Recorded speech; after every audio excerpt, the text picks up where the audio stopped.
Coming up on TekThing, shiny new phones. Did Samsung just win Mobile World Congress? Luxury headphones, 5G is coming, more Type-C USB gadgetry, mid-Linux got hacked, and more. All coming up on TekThing. TekThing is possible because viewers just like you donate at patreon.com/TekThing. If you get something useful out of this episode, please consider contributing. Thank you so much. I'm Shannon Morse. And I'm Patrick Norton. And this is TekThing, where we make technology behave. At least on the good days. Yes. Someday I'll even be able to make a razor behave. Today is an awesome day. I'm so excited. Scruff? Your scruff is great. It actually really helps me with focusing the cameras because it's super, super easy to like just focus on his scruff as opposed to your beautiful complexion. My shiny old face. As exciting as my shiny face might be, or my scruff, I feel so butch today. I'm totally gonna have to shave when I get home. My wife's gonna kill me. Mobile World Congress. Yeah. The big new phone thing. This one is huge. Yeah, we're seeing a lot of releases coming out this week from Mobile World Congress. It is still happening currently, so I'm sure we're going to see a lot more news for the next couple of days after time of recording. But Samsung shot just right across the bow, just like cannon across the bow of every other phone manufacturer. Like Sunday night, they're like, here's what we got. Yes, they did. The S7. First off, we got Samsung. So Samsung had this very weird coverage where they had all the press people at their event having Gear VR on their faces, and they did some of the coverage for that. We'll get back to it. We'll get back to that with some funny pictures. Amusing anecdotes. We got the Samsung S7 and S7 Edge. These were just announced at the event. The new S7 and S7 Edge, they both have very, very smooth looks to them. I'll pull up their actual website here so you can see them side by side. There you go. So obviously this one's the Edge with the Edge sighting there on the screen, and then this one's the S7. And they're going old school. Micro SD card slots are back. I am so stoked that they have included the micro SD cards. Both of them only have 32 gigs of internal space, better so than the 16. micro SDs are great. Way Glad better they than included 8. That. No determination on what that size is for micro SD cards, the main size that you can get, or the major size. It certainly should support at least 200 or 256 gigabyte 256, cards. yeah, absolutely. Not that you can buy one of them from a major manufacturer without searching around a lot. Right. IPS7 waterproof, like waterproof? Yes, so they are, it's water resistant. Water resistant. Yeah, so if you take a look at their website, it basically says that it is water resistant. That's not the same as waterproof. Right. But it'll get you through if you spill something on it, or it's also dust resistant as well, so it'll keep you from having any issues with dust getting into the ports and things of that nature. So that's good. The fingerprint sensor is also included on it, but it's much more flush now. The 5.7 has a 5.1 quad HD screen. It's a Super AMOLED display. And then the S7 Edge has a 5.5 inch display, and that one is also quad HD AMOLED, Super AMOLED as well. Both of them have the micro USB, as I mentioned. However, they are not USB Type-C. Yeah, isn't that weird? So they decided to take a step back because Samsung says that USB Type-C is not quite ready for prime time. So they decided to stick with USB micro. So let me translate that. A lot of customers walked in and see USB Type-C ports on the phone and go, do you have anything with micro USB? I don't have this. Pretty much. Despite the fact that it's just a cable to connect it that they could have put in the box. I'm just saying. Qualcomm Snapdragon, it's an 820 chip in both of them. They also have 4 gigs of RAM, which is a great upgrade. They also have upgraded both of the batteries. They are not removable, however, both of them are over 3,000 milliampere hour. So the S7 is 3,000, the Edge is 3,600. So both of those have gotten a nice step up. The cameras, it sounds like they're taking a step down because their old ones were 16 megapixels. The new ones are 12 megapixels. I know some people will think of megapixels as being important, which is why I mentioned that. But going to less megapixels may equal larger individual pixels, which will probably lead to better low light performance. Yes. And you're not going to physically see the difference between a 12 and a 16 megapixel picture. That's right, yeah. So they have increased the aperture to f1.7, which means more like for those, bar photos. Children's party photos by candlelight. Well, but you laugh, right? But you know, the kid with the It's true. candles and the picture, that works for adults too. That's a big deal. Good for them. Yeah. Good for them. Yes, I'm very excited about that. They're running Android 6.0 with TouchWiz. There's an always-on display, which is a new feature that they're including, which means that it's not going to be like the ambient display on the Nexus 6P, where it automatically comes on whenever it notices that you're moving the phone. It's always on, so it always gives you a clock that you can see whenever you just look at the phone. However, if you put it in a purse and its basic display feature on the front is covered by darkness, like if it's in your pocket, then it will automatically turn it off to save battery.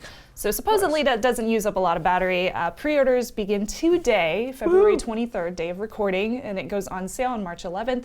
It's going to cost around, depending on which carrier you get it from, $670 for the S7 and $790 USD for the Edge. That sounds about right. Yeah, it's about right, and it's a pretty sweet phone. It's a flagshipy phone. It's a flagshipy. So the fastest processor you can get, an excellent amount of memory, micro SD card slot, which sounds like an excellent camera, good screen. The Edge thing, if you're into staring at the edge of your phone during business meetings, pretending you're paying attention to the meeting. They have an interesting competitor, though, that I think you might get a kick out of. This was actually, no, I did. Like the LG's G5. Yep.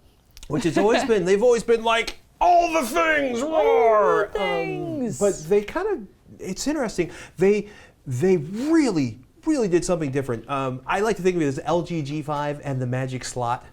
The magic slot of friends. But show that, yeah, right? But they're calling them like the friends. The phone is essentially modular, right? A 2560 by 1440 display, which is an incredibly dense display, and I think more practical battery life-wise.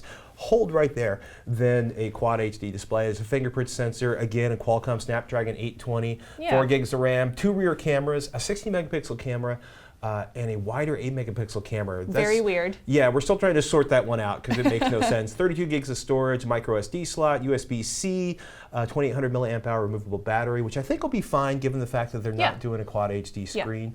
$550. Not confirmed, but that's what it's supposed to be like. This is, though, what's really wild about that. This is interesting. The Magic Slot Cam Plus and the Hi-Fi Plus plug-in. This is interesting. They have a camera module, and maybe this is what it... yeah, this is the camera module right here. So it's basically adds on a grip and then extra battery, giving you, I believe, 4,000 or a little over 4,000 mAh battery, which is pretty huge. But I think you're more interested in the DAC. I'm pretty interested in the camera. I'm pretty interested in the idea. So what you're looking at there, right? You're looking at a battery that can be pulled in and out of the camera. You're looking at the camera module, and then the little black thing in the corner is the B&O DAC. Like, so they're saying like a 32-bit external DAC and amplifier, native DSD playback, and if you know what that is, you're an even bigger audio geek than I am, because not a lot of people are playing with DSD yet. They also have an LG 360 camera, the 360 VR headset, which of course there's the Gear VR from Samsung that Zuckerberg was out promoting.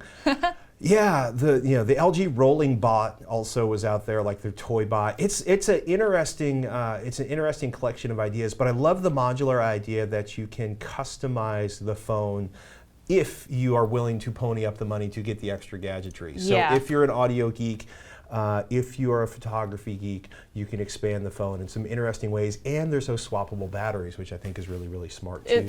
It's pretty cool. And I also wanted to mention Sony is releasing the Xperia X and the XA. Not a lot of information on these yet. They both the X takes the Snapdragon 650 processor. It's a 1080p 5.0-inch screen and a 23 megapixel rear camera. And then the XA has a 720p 5-inch screen, and it has a 13 megapixel rear camera. There's a little bit more information over on techradar.com, so props to them for going there and checking out things. No price yet, but it's supposed to be on sale sometime in the summertime. So we will see if that actually happens. I'm excited to see what they come up with, because this is supposed to be a different model from their original Xperia Z phones. So if you didn't like the Z, maybe you'll like the X. Detail at this point. I'm really curious to see what sensor they're using in that crazy 23 megapixel phone. Me too. Like I'm less interested in the 23 megapixel. Yeah, because Sony's making some of the best sensors in photographies right now. There's photography right now. 2 new phones for Windows users. The Lumia 950, slightly smaller in form factor and lower specs than the Elite X3. The 950 is $550, maybe a little bit more, available right now. The Elite X3, no price. No available known, but that's going to be like a 5.96 1440 by 2560 screen, Corning Gorilla Glass 4, an anti-reflective coating, which I love the idea of. Again, an 820 Snapdragon chipset, 4 gigabytes of RAM, 64 gigabytes of eMMC storage, and the Elite X3. That's the HP Elite X3, I should point out. So it's an interesting move, and a massive 4,150 watt milliamp hour battery in HP's new phone. That thing is huge. I think it's going to be really interesting to see. HP still has a lot of expertise, and HP is willing to do a Windows Phone device. I'm curious to see how it turns out and what the pricing is going to be, because I think the pricing is going to be breathtaking. Of course, let us know which ones you want to see on the show. I believe Darren has pre-ordered the S7 Edge, so I'll see if we can bring him on the show and have him talk to us about what he likes about the new phone. Otherwise, let us know what other ones you would like us to cover more in depth. You can email us, ask@tekthing.com. And yes, we will be talking about the new iPhones when the new iPhones are announced, but we don't know when that's going to be. By the way, props for Apple for putting up the good fight, which is getting ugly. Check out ThreatWire. We'll be talking more about that this week. In a slightly different universe, I'm now an executive producer that doesn't make video anymore, but runs spreadsheets and budgets for a team that creates link-baited trash to chase ad dollars. Instead, there's patreon.com/TekThing, where y'all directly support TekThing so Shannon and I can make it our job. Crowdfunding is cool. It means we get to focus on making great content for you, our viewers, and not for advertisers. Our patrons get access to special Patreon-only build videos, an early heads up on what's coming, and more. Do us a favor, go check out patreon.com/TekThing.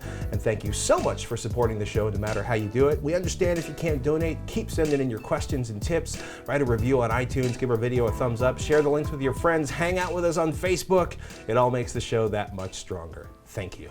3 questions answered, 3 reviews, 3 picks. That looks like 6, all in 3 minutes. This week's rapid fire roundup is 3 pairs of luxury headphones. Are you ready? Yes. Go. Okay, so first up, for the inevitable cries of "You fool! You fool! How much did you pay?" If you want low-cost headphones, all I'm going to say is next week I'll do cans from $16 to $80, because yes, I am usually about getting all the sound for the least dollars possible. So what makes a headphone luxury in my estimate? Outstanding build quality, super design that includes easy-to-swap ear pads and cables, one for your phone, one for your stereo, if you don't need a mic, and hey, they should sound fantastic and have style. They generally fold up and travel well because you're a hoopy frood that knows where your towel is and needs to hear the good sounds while you jet around the galaxy looking good. First up, this, ladies and gentlemen, is B&W's P7. A friend of mine says these are like wrapping your head in the seat of a car you can't afford. Whoa. Well, yeah, these are fantastic sounding. They have these amazing soft leather ear pads, little neodymium magnets to hold them on. And they sound outstanding. Essentially, there's a 40mm B&W speaker driver inside of here, a very stiff driver with a speaker-style surround, so there's no actual driver flex there. A lot of headphones, the driver is attached to the frame, and the driver itself, the cone that propels the air towards your ear, flexes and creates distortion. They also tune the can or the capsule, which is a speaker thing, but not usually a headphone thing. Incredible detailed high-end, a little soft in the mids, good bass. Not the most neutral headphone if you're like, I must have the most accurate reinterpretation of what came off of the board, but really nice for extended listening, especially since they do a very good job of isolating noise. I'm going to put them on backwards here because I'm a fool. All of this chrome and leather and style costs $400. Woo. But you know what? If you're they're pretty and they travel well and they sound fantastic. Okay. This is the KEF M500. Actually the reason I am doing this roundup is the KEF 500's around. KEF is a speaker company. I'm usually not a fan of on-ear headphones, but the puffy memory foam in KEF's M500s, they're actually synthetic leather ear pads, snug to your ears, and it feels great. And I was really surprised at what a good job they did blocking background noise. They sound fantastic. KEF, like B&W, is known for legendary speakers. The bass in the M500s is nice. It is flat till way down below what you can actually hear. High stuff like cymbals, not as prominent as on the P7s, but very nice, very very good. And actually, well, you know, it's funny. They do a really good job of sort of rotating to fit to your head. I was really surprised at how good the ear pads were. I don't like on-ear headphones. These are fantastic, and those sell for $230. Wow. These are V-Moda's Crossfade F100s, M100s. F100, of course, would be a pickup truck from Ford back in the 60s. These are built like a tank, much like the F100. Bass heads will love these. They are fun. You know, EDM, dance music, dubstep, rock and roll headphones, very, very good. Less interior of a BMW and more club DJ in style. Not the most neutral of headphones, but really fun to listen to, especially if you like much bass. Like the others, they fold up. There's a really nice steel hinge design in here, which when I'm not trying to talk at the same time, I can actually fold. They have a nice, big, heavy case. You can swap the back plates if you want a little laser etch style on those. These are $204 to $250 depending on which color you go with, and they are a really nice headphone. One more before I go. AudioQuest $600 NightHawks, not as travel friendly as these three, but they come with their own suitcase. They don't fold, but they have amazing audio, and I will do a review of these soon. If you get a chance to listen to them, they are very, very good, but very, very different from the average audiophile headphone. Incredibly comfortable, by the way. Sennheiser's Momentum 2 should be on this list too. Hope to listen to them soon. Haven't had a chance yet. Got thoughts about luxury headphone enclosures? Fire them out to ask@tekthing.com. And remember, we're hitting the cheap seats next week, so don't be like, who can afford these, you fool? Don't get your pitchfork out yet. I'm going to give you great sounding headphones starting at $16 next week. Well, good sounding headphones. Good sounding headphones. Good sounding My headphones. price range. My price range. Our price range. Your price range. We're going to serve all the price ranges. We got an email from Mike who writes, I received this text message I deleted shortly after getting it. I did not open, just took a screenshot. Any idea what it might be? Virus maybe? If so, any recommendations what I could do to protect myself? Thank you so much for your time. From Mike. I guess we should show it, huh? That's what it looks like. That's what it looks like. That's the link that was sent. It looks, to be honest with you, it looks to me like a phishing scam. The U.S. college email address, edu. Or upenn.edu combined with, you know, British pounds sterling is odd.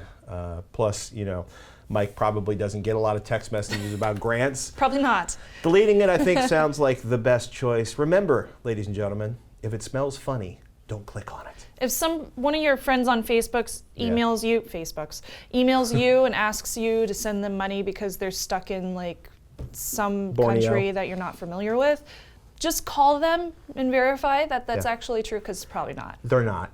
I need $13,372.92 to get out of jail in insert name of country in South America or Africa. So true. Here. Yeah. We also got a message from Jack over on Patreon at patreon.com. If you didn't know, you can send us messages there. He says, okay, I am a Linux geek that has been smirking at Windows users for years. I finally got my comeuppance. I use Linux Mint. Hangs head in shame for being owned. With hat in hand, I humbly beseech thee, what penance shall I pay to get out of this security debt that has been thrust upon me? What could I have done to prophylactically protect myself point forward? And that is from Jack in Tennessee. Sometimes, despite the best efforts of highly focused experts, stuff happens. Stuff happens. That's so true. This is why we tell you, you should back up. Phones get lost, hard drives die, ransomware gets installed by accident, or is preloaded by a hacker wanting to build a botnet, which is what happened with Mint. Not ransomware, but like the hacker managed to insert their pre-backdoored version of Linux Mint. What you do is you hope is that the company or group running that show, whether it's a major retail chain, operating system group, bank, large government organization, OPM, finds it fast, and when they do, have an action plan that is actually worth acting upon. Go to the Linux Mint blog. The very good people at Mint dropped the news ASAP. They have a plan and they blasted it out, and they have they're basically like, this happened. Does it affect you? Well, here's how to find out if your ISO is compromised. Here's what you can do if you are affected.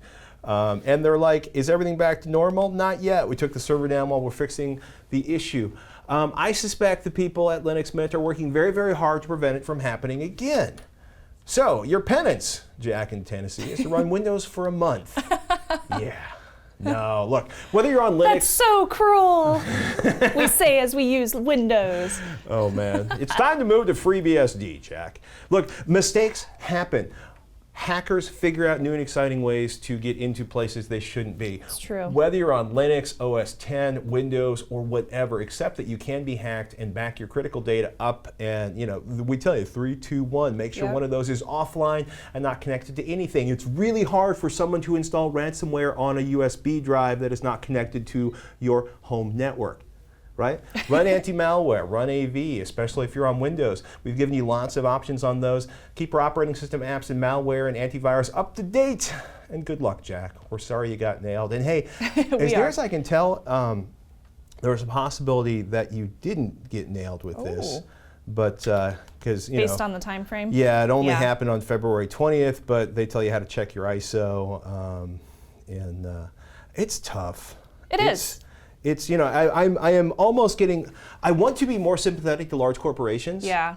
But in some cases, we've seen large corporations get hacked because of gross incompetence or not bothering to do any of what we would consider standard security practices. And them, I got no sympathy for. Yeah. It's tough. It's tough, and it's difficult, and it's complicated, and it ain't getting any simpler anytime soon. Linux isn't perfect. Yeah. I've never claimed that they have been. They had multiple security flaws throughout the years. I've never claimed that. I'm joking.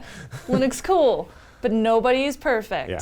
Not even human beings, even though I'm a Cylon, so obviously I'm perfect. So they've had security flaws throughout the year. They've been stated. I've been keeping an eye on the operating system for years, but they have done a heck of a good job with disclosing information whenever they do find security flaws or breaches in their system. Now, no system is going to be perfect. There's always going to be some kind of flaws, but we can work very hard as consumers to keep our own data safe. Because honestly, you can only trust your own judgment so much more than a company. Although in many cases, trusting your own judgment gets undermined by the mistakes of others, but that's life advice. It does, but we can take proper precautions to keep our data safe. So keep on keeping on. You're doing a great job. Yeah, do everything that we suggest. Keep your updates running. Do all the things we keep telling you to do, and it's going to help you a lot if things go incredibly off the rails. It's very true. We'll be right back. Couple of more announcements from Mobile World Congress this week, including one from Intel. I love this quote. "This time we're not going to go at it alone. We're going at it with people who understand this space," said Intel's Ike Evans this week at Mobile World Congress. She was talking about the next-gen mobile network technology to eventually be known as 5G. 5G? Intel wants to own 5G, especially after the epic failure of its 4G attempt, also known as WiMAX, which I think quite rightfully lost out to 4G LTE. This time around, Intel says it's working with everybody. IEEE, 3GPP, partnerships with Huawei, Nokia, Verizon. And as excited as I want to be about 5G. I'm so excited! Yeah, there's no 5G spec yet. The specs are, the standards are a long way out. Yes, they are. That said, you can expect 5G networks to hit in 2018. Verizon and AT&T, says Engadget, are already field testing 5G technology. Wow, that's pretty soon. Well, it's if they want it running in 2018, I mean, it takes a while. They got to start it now. It takes a while to roll out an exciting next generation network. Yes, it does. And while you and I are probably thinking, yeah, more speed, like 450 megabits per second down, Intel's looking at ways to bring mobile wireless style connectivity to the IoT, the Internet of Things, which means they're already prototyping parts for Internet of Things in cars and wearables, along with mobile devices and PCs across 33 different LTE bands. So 33. I'm just going to say, we will see. Yeah. We will see. Intel wants to be a big part of everything, though. Yeah, they do. And that's why they're working on their Internet of Things stuff really hard. Yeah, it's great. Keep Qualcomm keeping on the edge and the prices down. Yes. Meanwhile, SanDisk dropped USB Type-C drives. Yes, more expensive than USB 3.0 drives. USB 3.1 performance of up to 150, if I'm reading this right, megabytes per second. It's going to be interesting to see. You can pre-order them now. They're going to ship in 2 to 4 weeks. They're about 30% more, 50% more than their compact USB 3.0 drives. But you know what? I kind of want one. It's interesting. Just to have one, even though I have nothing I can plug it into. I would also say, I can plug them into the laptop here, but these also dropped in price by 50% a few weeks after they started shipping the 128 gigabyte version of these. That's cool. By the way, if you've been thinking about SSDs, oh my goodness, they're getting so cheap. That's all I'm saying. Really? Well, it was funny. I was talking with, there's a bunch that are down in the 30 cents per gigabyte range. Yeah. And Ryan, my friend from PC Per, he's predicting 10 cents per gigabyte by the end of this year. Wow. So if you're looking for 256 gigabytes, like buy it now. Jeez. Well, no, it's really, if you haven't looked at SSD prices, check this out. Samsung 850, okay, $142 for 500 gigabytes, $87 for 250 Wow. gigabytes. And then Samsung's releasing a new, more affordable SSD lineup that's going to come out in the next few weeks. You know, a 1 terabyte, if you're thinking about buying a 1 terabyte drive and you don't have all the money, I'd probably wait till later this year. Oh, they're under $300 though. Jeez. Yeah, the prices are dropping. That's insane. That was quick. We Yeah. should also probably mention something kind of weird happened at Mobile World Congress. Yeah, great, A very odd picture. great pickup Check by this The out. Verge. This image of Mark Zuckerberg says so much about our future. Doesn't it though? Like, I'm curious what they were seeing as Mark Zuckerberg was walking right past them. VR. Well, I mean, basically, that was one of the big announcements is Gear VR is going to have full Oculus support. Zuckerberg was like, the Gear VR is the best way to experience Oculus, True. Facebook, mobile VR, or VR in a mobile environment. But this picture is just so awesome. Yeah, it's Think of the opportunities for theft and pickpocketing. I'm just saying. I'm thinking of like, what is it, Neil Gaiman books right now. Like, it's very, very science fiction. They're all hanging out in the black sun. Now you have a question I have a question. for parents out there, correct? I do have a question for parents out there. Look, I'd like to open this out to all the parents out there and all the kids and college students that work hard to get around internet filters that are put up by parents and universities and schools. It started with an email from Anthony who wrote in, my kids have a Windows 8.1 desktop PC and are now wanting to explore the internet and YouTube and love searching things.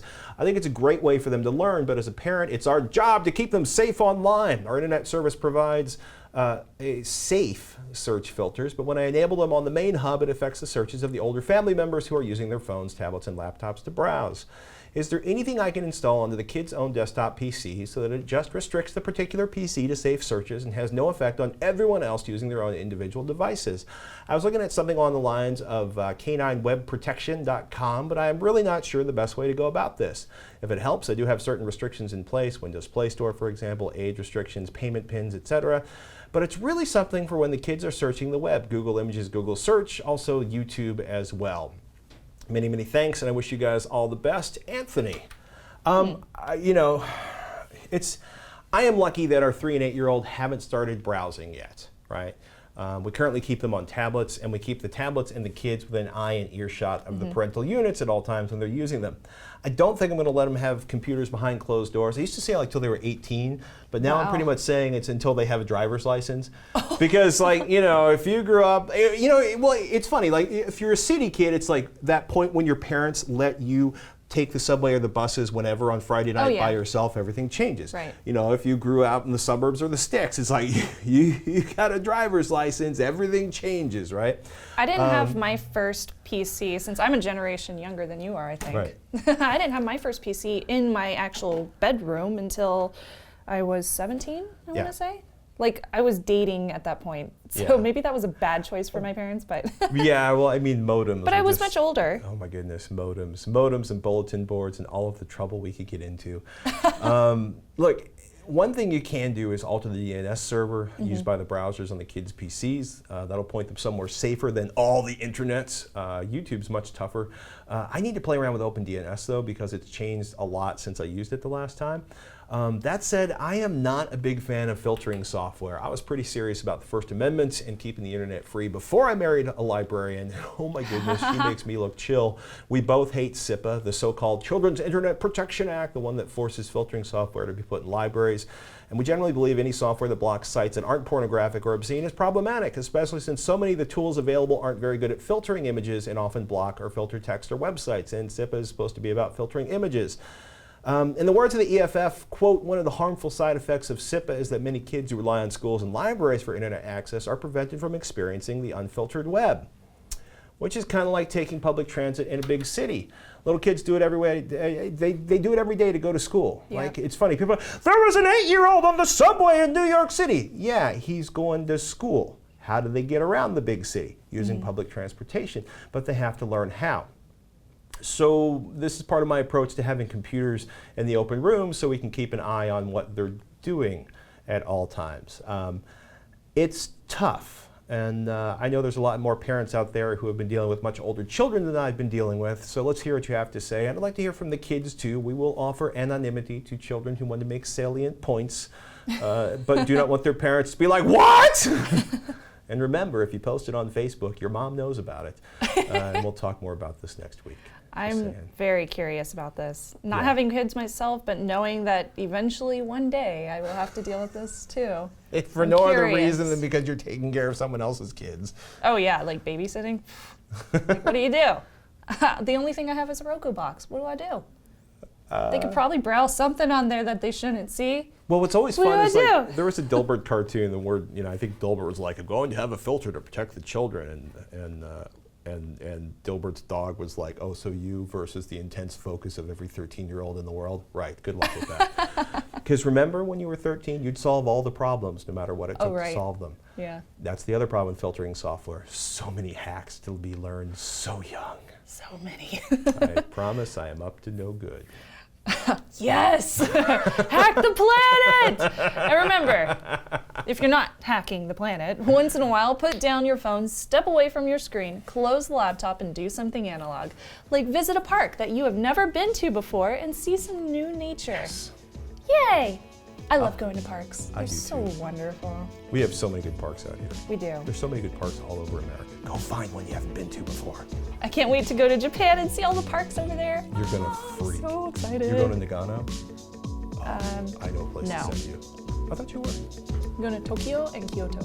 Oh, there's And good possibly stuff Nara. Oh, there's good stuff in Tokyo. The second one you said. Kyoto! Kyoto. I have just the park for you. Sweet! I'm Adam Norton. I'm Shannon Morse. We'll see you next week on TekThing.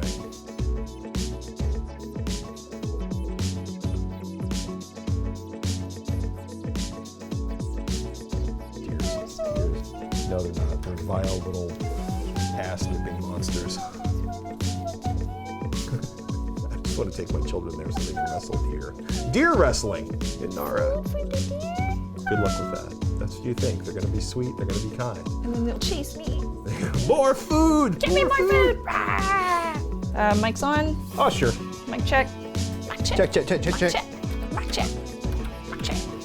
We can't see it on the screen, can we? Mic check. What? Are you recording yet? Yeah. This is the international sign for angry, raging deer. By the way, thank you, Patriots. Thank you, patrons. Thank you, Patriots. Thank you. Deer fight. And this is why you stick around for the credits. I'm gonna go eat lunch now because my blood sugar is down around my kneecaps. I'm gonna go find out how much I owe in tax.